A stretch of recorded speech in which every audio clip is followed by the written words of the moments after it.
trying to figure out how this works. Like, how is it that, like if you go to people with really serious music taste, they don't get what's popular. Yeah. Right? How does this work? But was there another band that was signed and potentially doing well that they were like, well, we got to get the next, and you're it, or you're like, we got to get, Cake is doing well, or this band's doing well, so we're going to get our own version of that. And I see you in that lane. Was there anything like that you can recall? My son is named after the guitarists of Cake. Like, they were our best friends, and we toured with them. We literally played hundreds of shows with them. The first time I heard their demo, I knew they were going to be huge. I knew they were going to be huge. It's not, it's a white guy rapping slightly condescending things about the state of the world with a killer band grooving underneath. How could you go wrong? It's not like trying to recreate Squeeze with things that you don't understand. Yeah. With all these melodies coming at you, and so I knew that they were going to take off. Like, but most of the time, the things that were popular, I had no idea what was happening. I really could not answer. I knew that one A&R guy loved Peter Gabriel, but he's a one-off. Every 100 years, you get a Peter Gabriel. Yeah. You don't get him often, but you do get a lot of bands who want to be Green Day, who want to be, Counting Crows, a jam band like that wants to be Dave Matthews. So, but at the time, Geffen seemed to be turning things that couldn't possibly have been hits into hits. Like when you first see Weezer, you're like, what's this? And it's like you weren't expecting to see it it's on a major label and getting a big push, and you're like, at the time, that's when there was the underground college indie scene, and all of a sudden you had the breakthrough of Nirvana, and you expected everything to be grungy, but this wasn't grungy. It was nerds, and all of this stuff that was formerly on an indie label is all of a sudden in the front window of Sam Goody's and Tower Records. You didn't have to go drive to your indie store and go ask the guy behind the counter what's new and cool, for the import section. Yeah. Yeah. I mean, look, I'm in advertising. If you play something enough, people will turn their head. Mm-hmm. If it's good, we don't know that until when you turn your head, you go, that's good. Yeah. Yeah. So the one thing I know about Kurt Cobain is he was a craftsman. Mm-hmm. And they were good musicians and had a great producer. Mm-hmm. I think if Kurt didn't do drugs, he could have been Joe Walsh in the Eagles, because he knew melody. He could have been filled that position that Joe Walsh took. I don't know if I would use Joe Walsh as the example, but yeah, I know what you're saying. He knows how to sing a melody, right? Yeah. So luckily they had this band that was like, took the place of hair metal and went, and then had good songs and good singing and good production. And but the way they did it was there was just this machinery. Jack Joseph Puig would mix it, or Al, one of the Algie brothers. They had a studio where they get the right drum sound. They had a mastering guy who got that sound for K-Rock. They had the right video that I was either anti-fashion or fashiony, whatever was happening. And they had a machinery in place. And they knew how to get it to people, and they would do the press thing where everyone would have to write about it. Whether it was good, I don't know. Mm-hmm. But they definitely had machinery. And what happened was they couldn't find anything good for years. Yeah. They could not find another Guns N' Roses, and they couldn't find another Nirvana, and that was the end. Because those are one-offs. Honestly, you guys suffered in that. Essentially, right, all your supporters were gone by the time before the record even came out. But Geffen was actually very good at hiding the things that didn't work, right? Like Geffen put out a ton of records, but you rattle off the big hits that came out at Geffen, but there is a big graveyard there too that they made go away. Was White Zombie on your same label or an offshoot of Geffen? Yeah. White Zombie, The Breeders, right? Sonic Youth, obviously. Sonic Youth, Beck. Yeah. Oh, look, so they went all in on all this. They owned it. All this new music. It used to be Warner Brothers used to be the place that was happening. That's where, and then that actually just reading about Mo Austin's passing, the head of Warner. Once he was out the door, you're surprised that a guy that old was still. He was such an enabler, and once. Kind of REM might have been the last thing Warner really did. That after that it was kind of pretty heavily downhill. It was and Geffen filled that gap. Well, the last two guys they had at Geffen were Tom Zutett and Gary Gersh that really knew what they were doing. And, they were the equivalents of Seymour Stein for Sire or Holtzman for Elektra or Chris Blackwell for Island. These guys worked in record shops, they promoted shows, and they used their gut.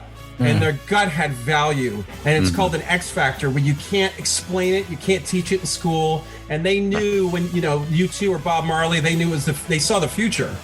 Yeah. And Geffen didn't have that after Tom Zutett and Gary. They had these guys that just sat there and threw at the wall and just prayed. Right, waiting for something to stick. Yeah. Yeah. They just prayed. Right. Yeah. It's right.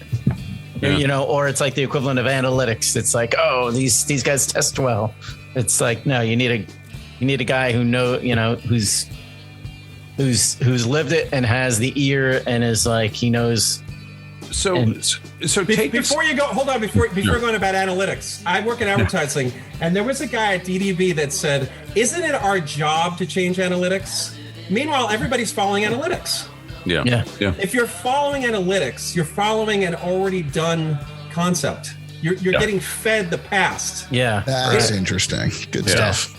Yeah. Your job as an A&R guy or as an advertising guy, anyone in perception should be to say, no, that's actually not right. Check my gut out because I think you're going to like this. Right. Yeah, lead or follow, right? And so that's what you're just regurgitating. Yeah, it essentially kills everything. I mean, that's why, and we're all about the same age. Is the concept of I was so excited when I started hearing my record collection in TV commercials. Like it's like because the people started like things that like you thought were gone. Like think about just something even as popular. It's like all of a sudden, Lust for Life is a cruise ship commercial. It was everywhere. Right. So part of me, it's a little depressing, but I feel like but at the same time, it's like they weren't playing the pop hit of 1977. They put Lust for Life in the commercial. Right. Guys in our demographic are now creative directors, and they're making the call. That commercial to anybody that didn't know? Did you say to them so you know what the next line is, right? And there's that. Yeah, no, it's funny how they do. They edit it. I just mean in a it just ends up, it's not a great song for, it's really not communicating what the commercial is. Yeah.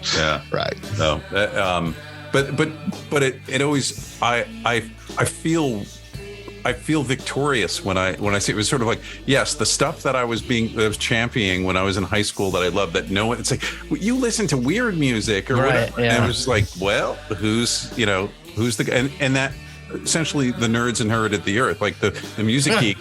We fought through and we got the jobs that pick the music and are essentially the soundtrack now, even though I'm sure kids go, well, this is the theme that we bring up a lot too. It's kind of interesting that contemporary music, the kids are looking back at that music and they're digging deeper, and to a certain extent they're altering history to be the history that we thought it should have been, by pulling up that music. The fact that Big Star that's why your Scandinavia story sort of. I was just thinking Big Star. Yeah. I was just, because my buddy Bud Scappa, who was trying to sign us to Sire, we went with Geffen, and he signed Matthew Sweet, and he wanted to sign us. We were like, that's really cool. But he was at that press convention, that original press convention in Memphis, where it was put on by Big Star's label. Yeah, when they flew in all of the writers. They flew in everyody. This is a momentous 71, 72. And they played. Big Star really, they were set to be a big band. Like they were all set, they had all the press loved them. And then the end of the day, it's similar to your story. It's just essentially no one could buy the record. You could find it before internet. So that's pretty sad. Yeah. But every press writer nerd really was there and was blown away. And for years, 15 years or so, we didn't know. Nobody knew. You would hear the name, and that was it. But everyone was influenced. They had like 8-track bootlegs.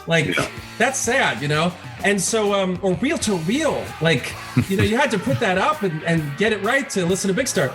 But when they're on the 70s show, I'm like, go for it. Yeah. Yeah. Why not? The thing that bothered me is, why did Cheap Trick have to re-record it? Why couldn't it? Because it sounds so much like the original anyway. Why not? Was that maybe? I wonder if that was an issue with Ardent not wanting. It was cheaper to re-record it, or maybe they couldn't get the rights from the family, and Cheap Trick were like, "Hell, we'll do it." Look, hey, Cheap Trick could do whatever they want. They could do all of Wizard's catalog, and I'll buy that too. I would say too that there's definitely a revisionist history in terms of like, you watch something like Stranger Things and it's just like, nerds are cool. We are all from that generation of the 80s. Nobody skateboarded except the five of us from 4 different towns. Nobody huffed it to like mail order their sneakers and made their own shirts. And it's just like, it was, but you watch these movies where they look back at the 80s or that period and it's like, oh, that's so cool. And it's like, no, they weren't. We were nerds. We were definitely standalones and standouts, And it's just like Freaks and Geeks, like all these shows. I was going to say, Freaks and Geeks. And the same thing is who's the producer and writer for Freaks and Geeks? I'm forgetting his name. Right, I know you're talking about. But right, he's now, he has such a... He's great. He's anything he puts out. He's everywhere now, though. He's essentially rewritten history because it's sort of his life experience that is actually probably more common because, that wasn't what was in popular media. The kid in his room who were obsessed with whether it's comic books or skateboards or music, like that's who he's now made the center of his movies and his TV shows and even his documentaries. So it's that passion and drive, it puts you in a position of power, and then you're like, see, this is the way it's supposed to be. Right. And then you have a generation of kids age that are watching it and they're like, oh yeah, that's what was popular. And it's like, no, it was not popular to play D&D. It wasn't popular to listen to this music or skateboard or do this. Yeah. It was like, you were a standout, in a small group. And Adam, you bring the point too, things went out of print. Right? You couldn't find any of this stuff.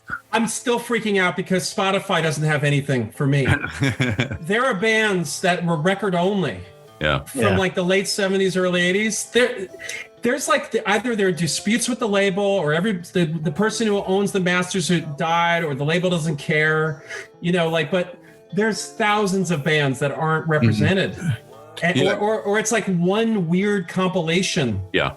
Yeah. No, it's funny. Even some of the bigger, it's like, like the DBs, like their early stuff is you can't find. Even like a band like the Fleshtones, their IRS stuff isn't up there, which is weird. Like this is stuff that's owned by Universal. Yeah. They live in Beacon, and our drummer knows them well. And I don't even know if they know how to get those masters. Yeah. But I had those records. I want to hear them again, and I can't find them. So people think Spotify is everything, but it's not. It's a weird illusion of everything. On YouTube, though. I always fill the gap in my shows in YouTube. So yeah, that's true. Yeah. Is there any other, just a couple of quick mentions of some other albums or bands that you would love to be able to track down and get? I think YouTube is, it's random. Like UK's second record, Danger Money. Try to find it. Mm-hmm. Terry Bozzio, Wetton, and it's like an amazing prog record that doesn't exist, But all this, that's why I truly believe the part of the problem is I think Universal owns almost every label. There used to be 6 majors, now there's 3. Yeah, and I think there is just Universal has all this stuff in that lot. Yes, and they don't care. Yeah, and I'll give you an example. So our Geffen record was just snuffed out, and whoever got it said, "Oh, cool pop music, I like this," and then put it in their catalog or their their home library, and that was it. And then we broke up. So I wanted to re-release it. But I couldn't remember if they gave us the record back, and no one was answering. So I had my lawyer call Universal. They don't care. Yeah. So what I did was I have a master, and I had an extra track that wasn't released, and I took it and pressed it, sent it to radio. It hit 49 on radio just out of the blue. College radio. College and community. Yep. Yeah. Which is to me the litmus test that we're Yeah, that you're cool. It's decent music. So then the lawyer hits him back and says, you guys they're charting on college, and they woke up and put it on Spotify. And wow. I don't want to make money. I just want people to hear the music.